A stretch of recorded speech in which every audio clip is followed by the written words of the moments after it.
Esselamu Aleyküm ve Rahmetullahi ve Berekatuhu. Muhterem Müslümanlar, karşınızda büyük bir sadaka ile çıkmışam, büyük bir sevap işle çıkmışam Allah'ın izniyle. Cuma günü bugün. Bak biz bu yatağı getirdik. İçinde her şey var. Yani ki bak 5 litrik yağ atmış büyük yağların her bir şey var. Evi göster kardeş bak yakından. Deməli bu ailenin çok ciddi problemi var. Bak palçıdan evli, bak bir göz. Oraya bak o sübhanallah töküldü. Deməli bu aile yardımlarla kardeşlerimiz.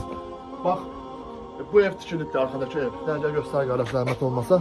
Bax bu ev hələ ki tikilibdir. Bax hamısı evin adi mismarına qədər yardımlarla tikilib. Allah həmd olsun. Allah hamımıza razı olsun qardaşlar.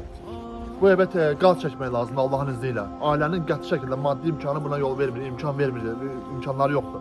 Allah üçün çox təcili 1600 manata ehtiyacı var ki, bacı uşaqlarıyla inşallah köçüb burada yaşaya bilsin Allahın izni ilə. Allah üçün xahiş edirəm. Bəlkə də mən çox elana qarşınıza çıxmışam. Elhamdülillah aşırmışıq, bir olmuşuq, güc olmuşuq. Allahın izni ilə eləmişik və bu dəfə də bu ən azı bu evə qaz çəkər ki, ailə bura köçər bilsin. Yenə deyim, Allah ölkəmizdən razı olsun ki, çox dəstəyi ilə, cəmaatımızın dəstəyi ilə ev tikilib və məsələ burada nədir? O daxmadan tör-tökü uçurur, mən qorxdum oraya girməyə. Oradan ailəni çıxarıb inşallah və bu evə köçürməkdir. Uca ağardı, içəri ağardılıbdır. Yox, bir dənə qaz çəkmək qalıbdır. Allah üçün hər bizdən xahiş edirəm ki, əlimizdən gələn eləyək.